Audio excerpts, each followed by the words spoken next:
So the United States will continue to help Ukraine reform to escape a legacy of corruption and build democratic institutions.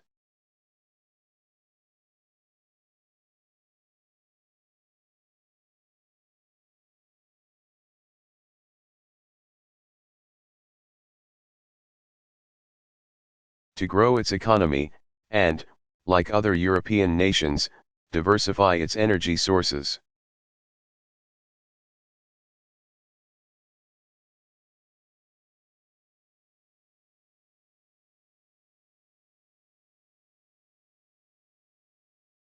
Because no country should ever be held hostage to another nation that wields energy like a weapon.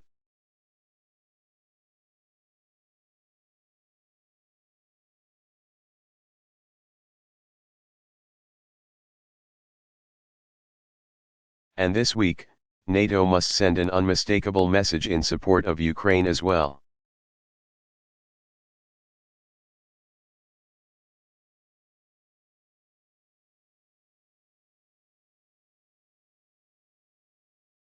Our alliance has had a partnership with Ukraine for more than 20 years.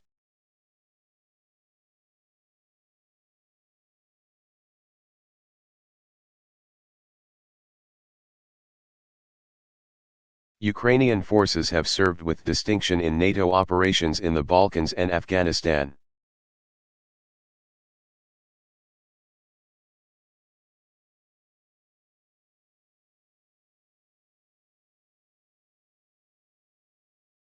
So in Wales, we'll meet as an alliance with President Poroshenko to show that our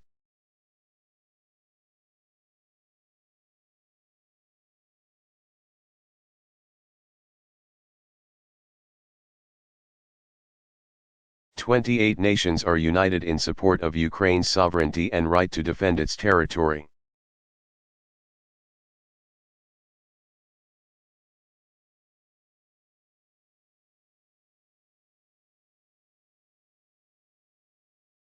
Now, Ukraine needs more than words.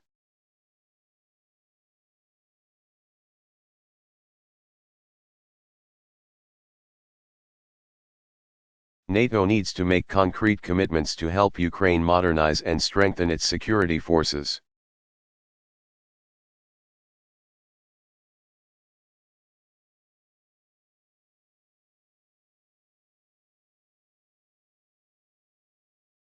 And, by the way, we have to do more to help other NATO partners.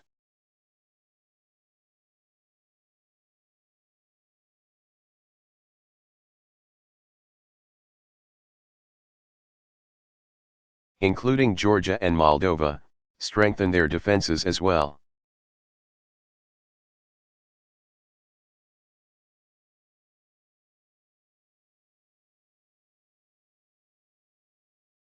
So this is a moment of testing.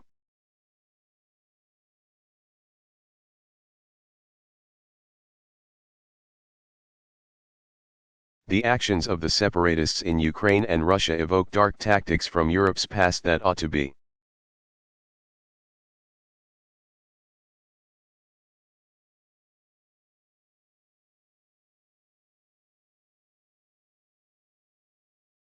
consigned to a distant history. Masked men storming buildings. Soldiers without flags slipping across the border.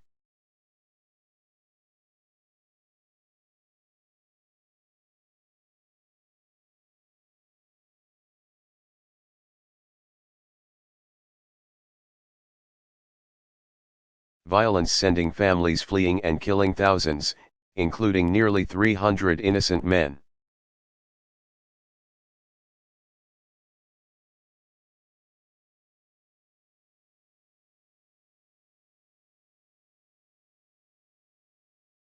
Women and children from all across Europe and around the world when that airliner was shot out of the sky.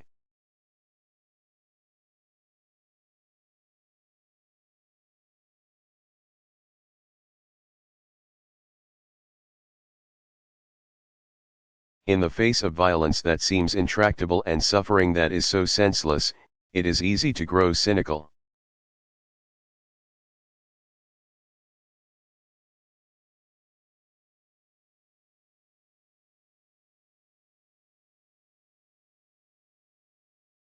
and I think tempting to give in to the notion that peace and security may be beyond our grasp.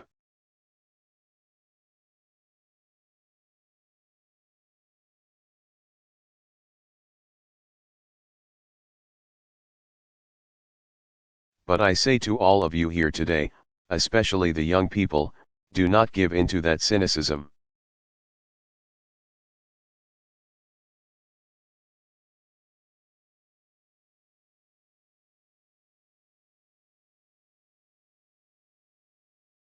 Do not lose the idealism and optimism that is the root of all great change.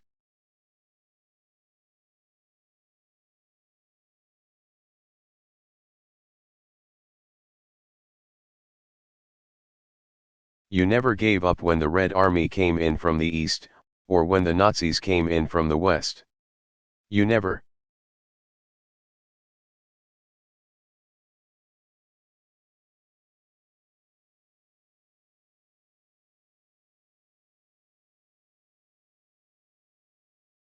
gave up when the Soviets came back or when they sent your best and brightest to the Gulag, never to return.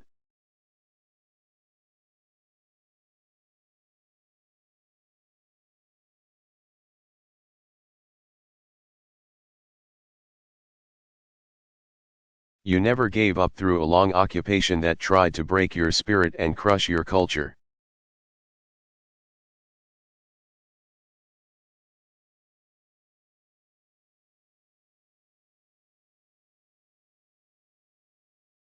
Their tanks were no equal to the moral power of your voices, united in song.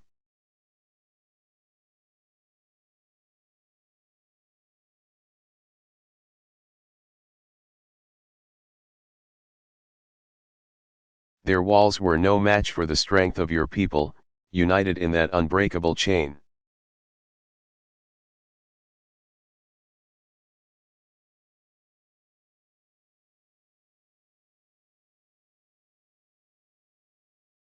Like the Poles and Hungarians, the Czechs and the Slovaks, and the East Germans on top of that wall.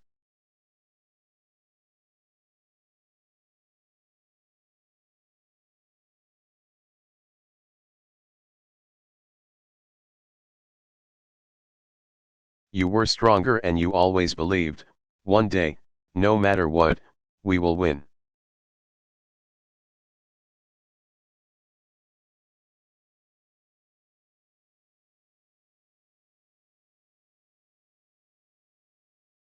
Today, your example, your victory gives hope to people all over the world.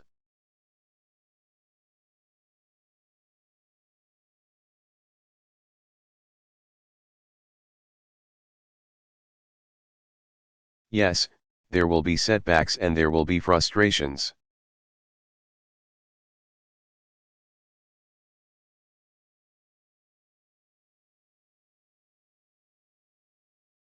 And there will be moments of doubt and moments of despair.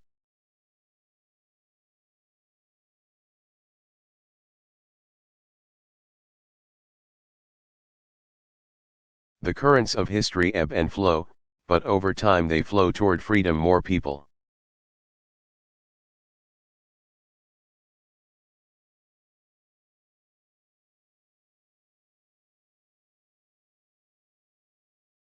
In every corner of the earth, standing up and reaching to claim those rights that are universal.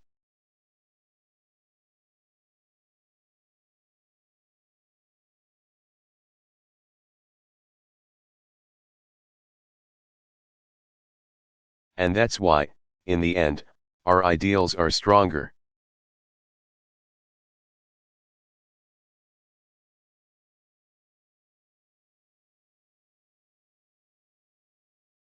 And that's why, in the end, our ideals will win.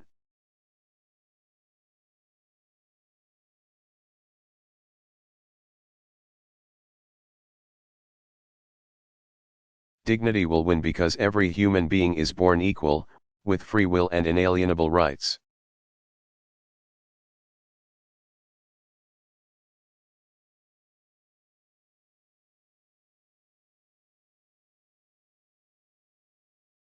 And any regime or system of government that tries to deny these rights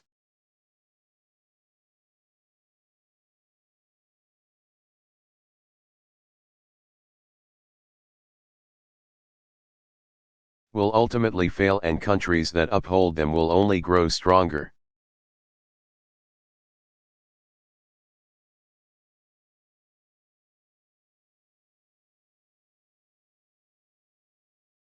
Justice will win because might does not make right, and the only path to lasting peace is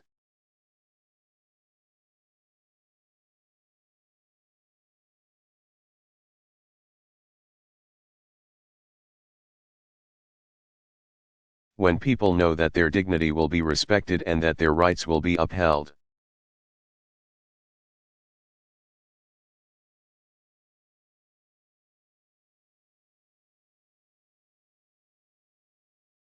And citizens, like nations, will never settle for a world where the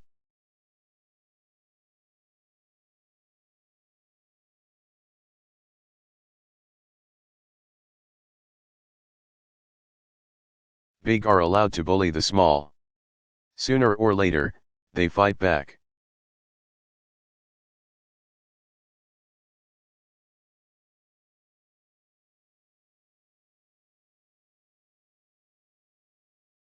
Democracy will win because a government's legitimacy can only come from citizens.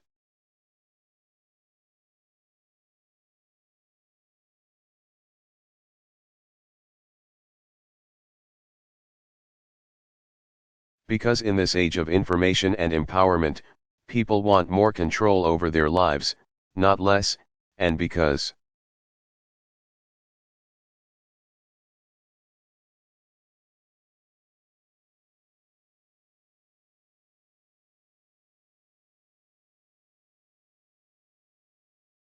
more than any other form of government ever devised, only democracy, rooted in the sanctity of the individual, can deliver real progress.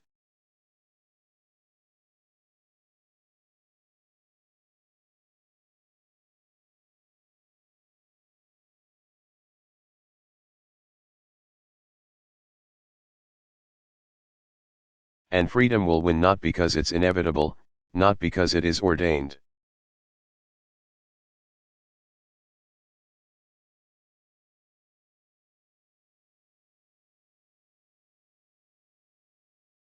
But because these basic human yearnings for dignity and justice and democracy do not go away.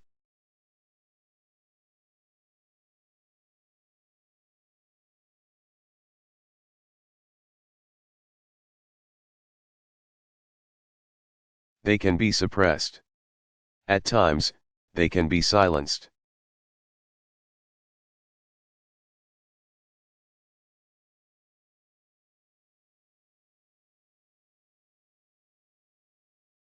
But they burn in every human heart in a place where no regime could ever reach, a light that no army can ever extinguish.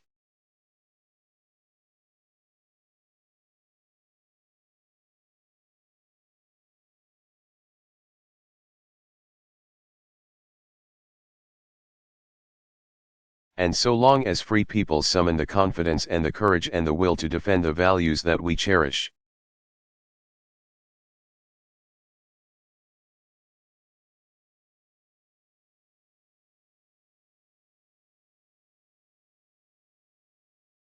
then freedom will always be stronger and our ideas will always prevail no matter what.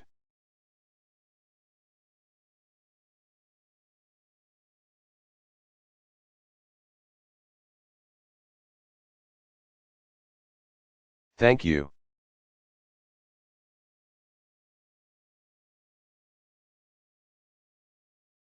And long live our great alliance. Thank you very much. Thank you.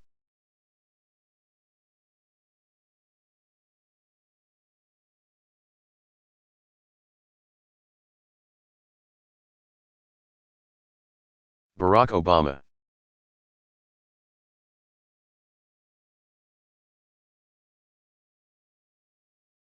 Memorial Service Address for Upper Branch Coal Miners.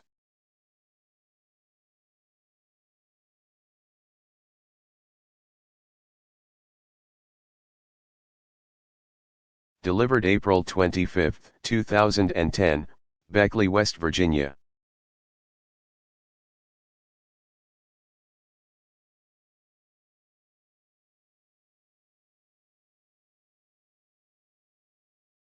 Thank you.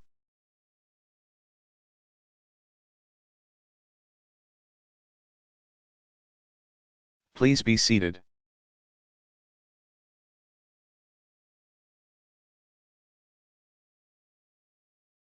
To all the families who loved so deeply the miners we've lost, to all who called them friends.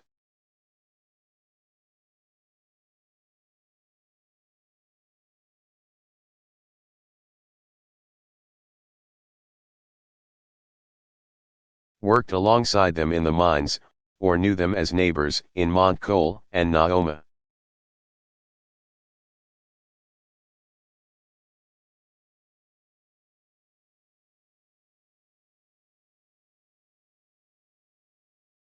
Or Whitesville, in the Coal River Valley and across West Virginia.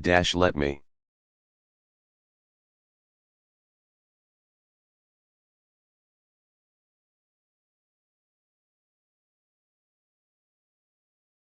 Begin by saying that we have been mourning with you throughout these difficult days.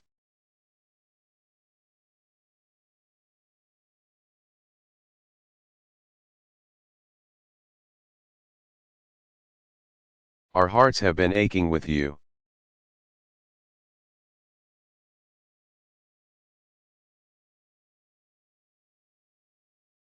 We keep our thoughts with the survivors who are recovering and resting at the hospital and at the homes.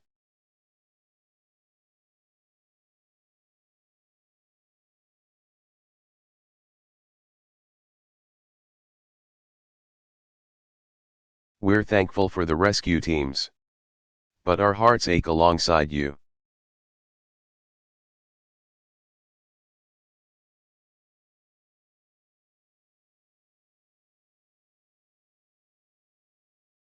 We're here to memorialize 29 Americans: Carl Acord, Jason Atkins,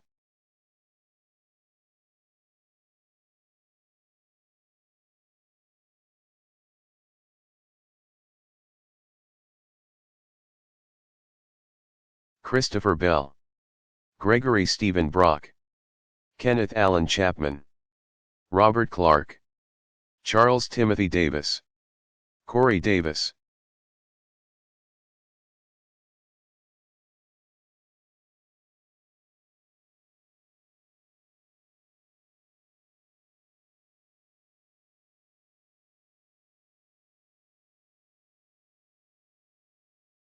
Michael Lee Ellswick,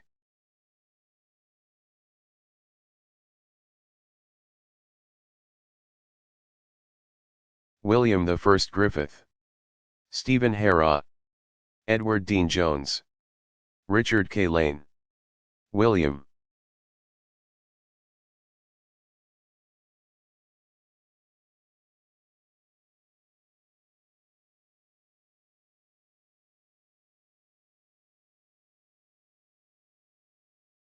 Roosevelt Lynch, Nicholas Darrell McCroskey, Joe Markham, Ronald Lee Maynor, James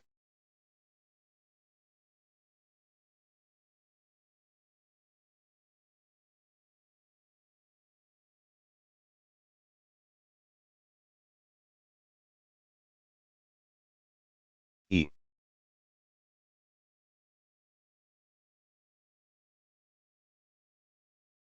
Mooney, Adam Keith Morgan, Rex L. Mullins, Joshua S. Napper, Howard D. Payne, Dillard Earl Persinger.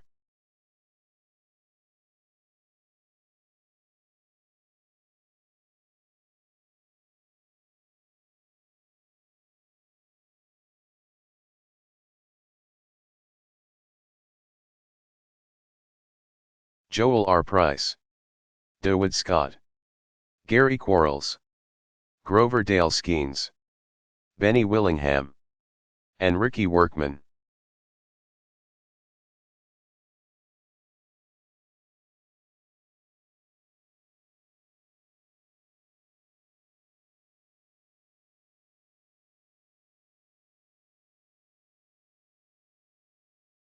Nothing I, or the Vice President, or the Governor, none of the speakers here today.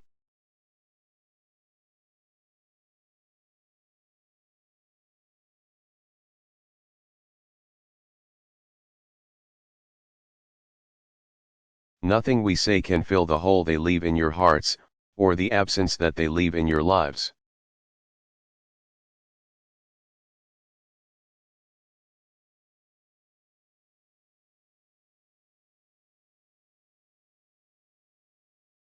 If any comfort can be found, it can, perhaps, be found by seeking the face of God who quiets our troubled minds.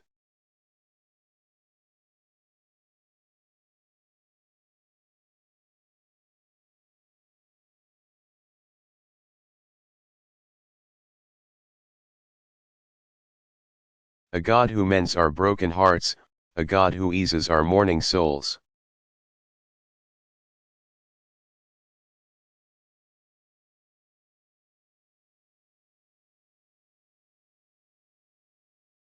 Even as we mourn 29 lives lost, we also remember 29 lives lived.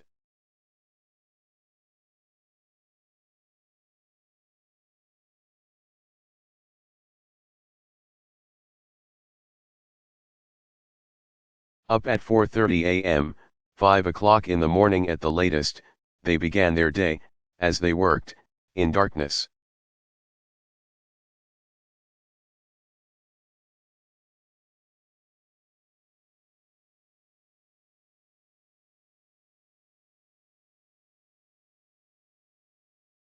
In coveralls and hard toe boots, a hard hat over their heads, they would sit quietly for their hour-long journey.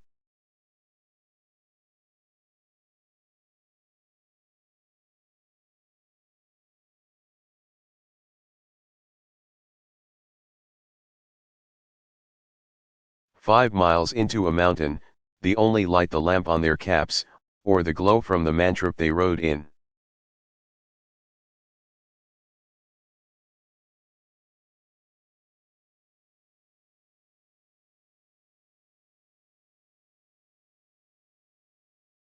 Day after day, they would burrow into the coal, the fruits of their labor, what so often we take for granted.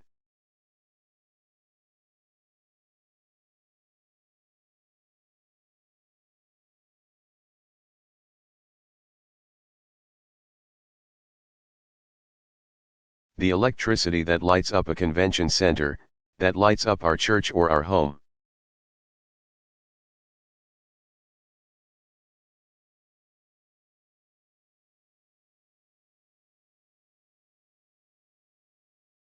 Our school, our office, the energy that powers our country, the energy that powers the world.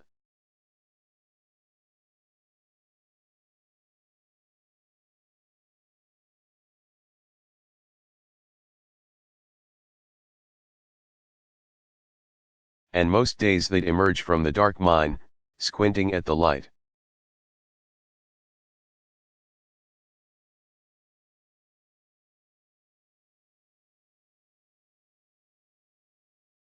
Most days, they'd emerge, sweaty and dirty and dusted from coal. Most days, they'd come home.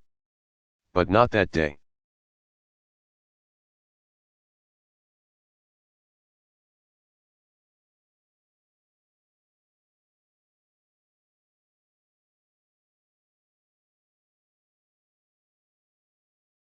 These men, these husbands, fathers, grandfathers, brothers, sons.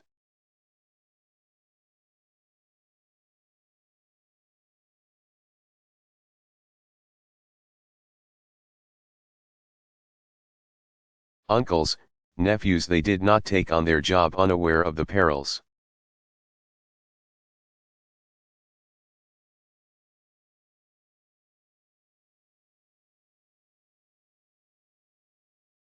Some of them had already been injured, some of them had seen a friend get hurt. So they understood there were risks. And their families did.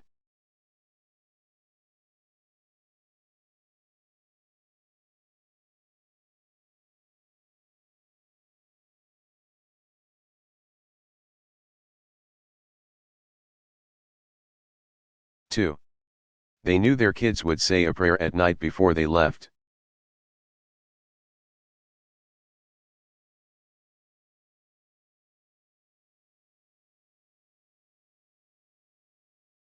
They knew their wives would wait for a call when their shift ended saying everything was okay.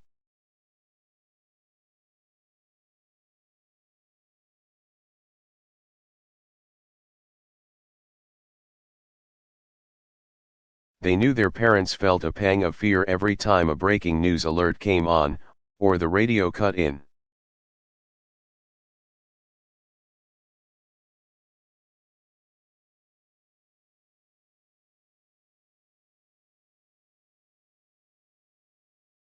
But they left for the mines anyway, some, having waited all their lives to be miners.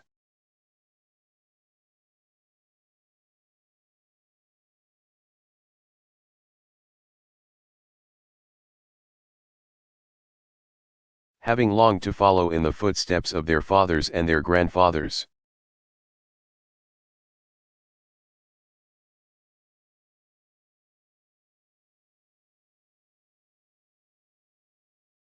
And yet, none of them did it for themselves alone.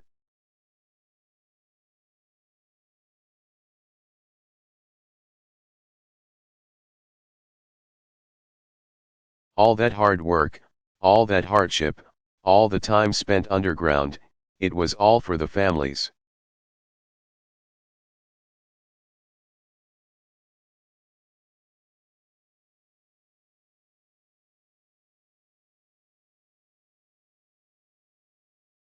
It was all for you.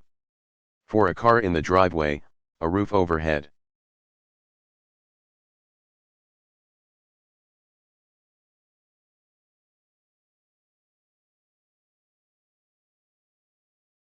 For a chance to give their kids opportunities that they would never know.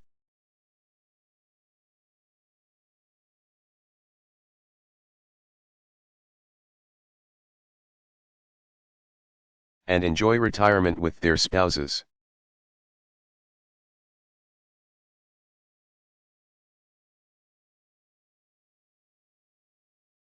It was all in the hopes of something better.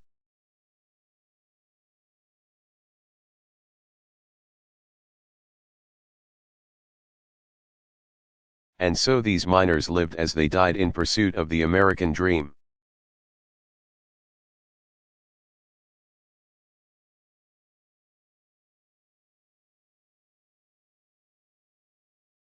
There, in the mines, for their families, they became a family themselves, sharing birthdays, relaxing together.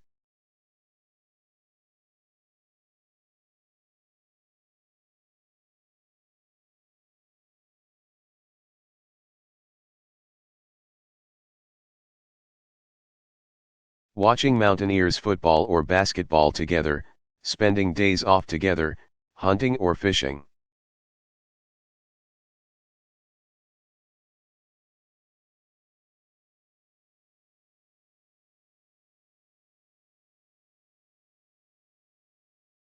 They may not have always loved what they did, said a sister.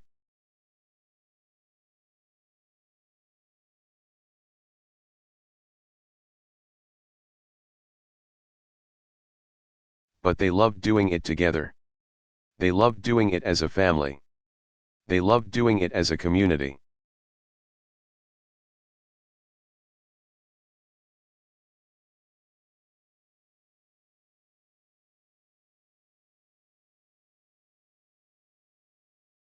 That's a spirit that's reflected in a song that almost every American knows.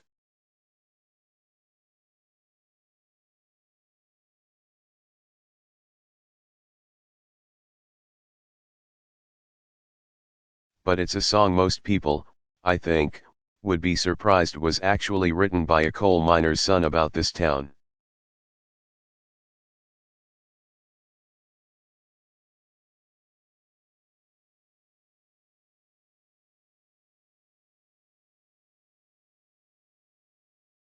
Beckley, about the people of West Virginia.